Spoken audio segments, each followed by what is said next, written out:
प्रथम शैलपुत्री च द्वितीयं ब्रह्मचारिणी तृतीयं चंद्रघंटेति कुसमांडेति चतुर्थकम् पंचम स्कंदमातेति षष्ठम कात्यायनी सप्तम कालरात्रि महागौरीति चाष्टम नवम सिद्धिदात्री। ये दुर्गा जी के 9 रूप हैं। नमस्कार, मैं मीरा कुमार आपका फिर से कॉस्मिक एंड कार्मिक वाइब्स में स्वागत करती हूँ।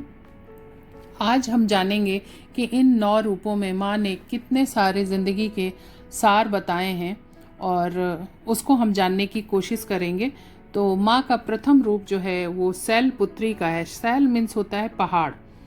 और कहीं ना कहीं जब बच्चा होता है या जो छोटा बच्चे का रूप होता है वो बिल्कुल शैल मतलब पहाड़ की तरह, उसमें जो बर्फ़ होता है, पहाड़ों पर बर्फ़ होती है तो बर्फ़ की तरह, कभी वो बिल्कुल सख्त और कभी कच्चे बर्फ़ की तरह बिल्कुल मोम की तरह सॉफ्ट होता है। तो ठीक ऐसे ही बच्चे जो है स्वभाव से बड़े होते हैं, और इस स्वभाव के साथ बच्चे आते हैं अपने दूसरे फेज में, दूसरे रूप में, जहाँ माँ का रूप है ब्रह्मचारिणी का, जिनके एक हाथ में कमंडल और एक हाथ में माला है, जिसका तात्पर्य है कि अब आप जब इस ज़िंदगी में आए हैं, अब बच्चे से थोड़े से बड़े हो गए हैं, तो अब जो है ज्ञान, जप, तप, जो भी चीज़ें हैं उसको अर्जन करना है। और माँ इसी चीज़ को दर्शाती हैं कि प्रेरित करती हैं कि ज्ञान, जप, तप भी ज़िंदगी में बहुत ज़रूरी है। धीरे धीरे ज्ञान, जप, तप के बाद जो है शरीर थोड़ा बड़ा होता है, और माँ जो है खिलते हुए चंद्र के समान अपना रूप दिखाती हैं कि बहुत खूबसूरत सा रूप है, जो एक बहुत खूबसूरत सी युवती का रूप है, जिनके पीछे जो है चांद लगा हुआ। चांद का अर्थ है कि वो चांद के समान बहुत ही सुंदर हैं, और उनका जो है विवाह इस समय जो है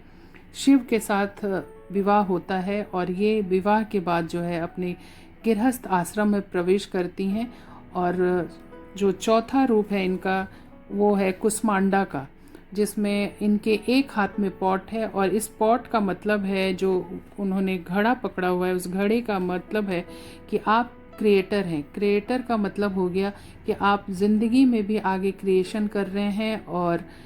कहीं ना कहीं एक नई जीव की उत्पत्ति की भी तैयारी करने में आप सक्षम हैं। तो माँ इन सब चीज़ों को बताते हुए अपने 5वें रूप में आती है, जहाँ पर आप एक क्रिएटर के रूप में, माँ देवी स्कंद माता के रूप में, उनके हाथ में, गोद में एक बालक है, वो बालक दर्शाती हैं माँ की आपको जो है क्रिएशन के बाद आपके हाथ में जो है एक बालक आ जाता है, आप क्रिएटर हो गए हो। आपने एक जीव को क्रिएट किया है, जो जीव आगे जो है बढ़ के इस समाज को और परिवार को आगे की तरफ लेकर के जाएगा। तो माँ जो है अब षष्ठम में कात्यायनी और सप्तम में कालरात्रि, इन दोनों रूप में जो है माँ दिखाती हैं कि आपके पास अब जो है जब ज़िंदगी के उत्तरदायित्व पूरे हो जाते हैं तो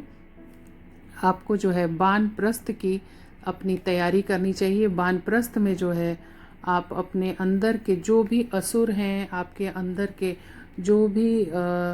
राक्षस हैं, उन सारे राक्षसों का आपको मर्दन या संहार करके आपको जो है वानप्रस्थ के जीवन को धीरे धीरे उसको व्यतीत करते हुए आपको आगे बढ़ना है। और वानप्रस्थ का जो जीवन होता है ये कहीं ना कहीं बहुत ही ज़्यादा ऊर्जा को क्षय करने वाला है। इसीलिए जो माँ का जो सप्तम में जो कालरात्रि का जो उनका रूप है, उसमें जो है उनका बिल्कुल ही शरीर काला पड़ गया है, और धीरे धीरे जब वानप्रस्थ खत्म होता है आपका, ये इस ज़िंदगी के बाद जब उनको ऊर्जा की प्राप्ति होती है, तो यहाँ पर अष्टम में वो महागौरी के रूप में आती हैं। यहाँ पर माँ जो है महागौरी के रूप में भगवान शिव के साथ दिखती हैं, जहाँ पर वो अर्ध नारीश्वर का भी रूप दिखता है कि हाफ में शिव हैं और हाफ में जो है माँ गौरी हैं। माँ गौरी विराजमान हैं, जिनके हाथ में त्रिशूल, डमरू धारण की हुई हैं, और अर्ध नारीश्वर के रूप में माँ दिखती हैं यहाँ पर। और फाइनली जो है 9वां जो रूप है उनका वो सिद्धिदात्री का है। यहाँ उन्होंने अपने रूप को दिखाया है भगवान विष्णु सा, जिनके एक हाथ में चक्र है और एक हाथ में कमल है, शंख है, तो ये जो है माँ विष्णु का रूप में दिखाते हुए वो समझाती हैं कि जो एक जर्नी शुरू हुई थी सूक्ष्म रूप से, वो स्थूल में आने के बाद फिर से वापस जो है विष्णु में एक सार हो जाता है, मतलब वहाँ जाकर के वापस से मिल जाता है, और यही ज़िंदगी का एक संपूर्ण सार होता है। तो इस नौ दुर्गा के रूपों से ये चीज़ें हमें दिखा रही हैं ज़िंदगी के अभिसार को, कि आप दुनिया में जब आते हैं तो बिल्कुल कभी सख्त, कभी बिल्कुल मोम की तरह होते हैं, और धीरे धीरे जो है वो शक्ति, वो मोम जो है आपको एक बड़े बच्चे, एक छोटे से पहले बच्चे के रूप में तब्दील होता है, जहां आपको ज्ञान अर्जित करना होता है। और ये ज्ञान आपके लिए बहुत ज़रूरी होता है, हर चीज़ों को बारीकी से समझना, ज़िंदगी के हर पर्याय को, हर चीज़ों को समझते हुए आप जो है ज़िंदगी में आगे बढ़ते हैं, और आपको अपनी शक्ति का, अपनी ऊर्जा का एहसास होता है। और जब आप यहाँ से आगे बढ़ते हैं तो एक बच्चे के बाद एक यौवन में आते हैं, और यौवन में आने के बाद जो है आपका रूप बहुत ही खूबसूरत हो जाता है, और आप कहीं ना कहीं अपने उस यौवन में आने के बाद एक साथी की तलाश करते हैं, और उस साथी की तलाश के बाद जो है आप उस विवाह बंधन में बंधते हैं, और आगे के जो है गृहस्थ आश्रम की तैयारी की शुरुआत होती है। और जब आप गृहस्थ आश्रम में पहुंचते हैं तो गृहस्थ आश्रम में भी जो है आप एक क्रिएटर उस समय होते हैं, खुद ही आप क्रिएटर होते हैं। आप अपनी ज़िंदगी को अपने हिसाब से चलाने की कोशिश करने लगते हैं। आपके अंदर एक नए जीव की उत्पत्ति की संभावनाएं जगने लगती हैं, और इस क्रिएशन में जो है पूरी कायनात भी आपके साथ लगी होती है। और इस क्रिएशन के बाद जो है आपके पास एक बहुत ही प्यारा सा छोटा सा नया जीव आता है, और वो जीव जो है आगे की ज़िंदगी में आपको जो है उसकी रिस्पॉन्सिबिलिटी, उसकी जिम्मेदारियों को पूरा करते हुए आप अपने समाज, अपने पितर, अपने माता पिता का ऋण चुकाते हुए अब जो है धीरे धीरे उस बच्चे को, उस बालक को, उस बालिका को बड़ा करते हैं, और अपना जो भी आपका ऋण था उस ऋण को चुकाने के बाद आपको एहसास होने लगता है कि ज़िंदगी में जो है अब हमें जो है वानप्रस्थ की तरफ जाना है। और वानप्रस्थ की तरफ जाते हुए आप अभी तक अपनी ज़िंदगी में आपने बहुत कुछ हासिल कर लिया होता है। आपको सुख, दुख, लोभ, मोह, क्रोध, लालच, ईर्ष्या, बहुत सारी चीज़ों की जो भी चीज़ें हैं, वो सारी चीज़ों के जो है एक्सपीरियंसेस आपके पास होती है, और आप धीरे धीरे षष्टम में कात्यायनी और अष्टम में कालरात्रि, ये जो वानप्रस्थ का जो जीवन है, इसमें आप अपने आप को धीरे धीरे डालते जाते हैं। और यहाँ पर आप अपने जितनी आपके असुर रूपी जो भी लोभ, मोह, क्रोध,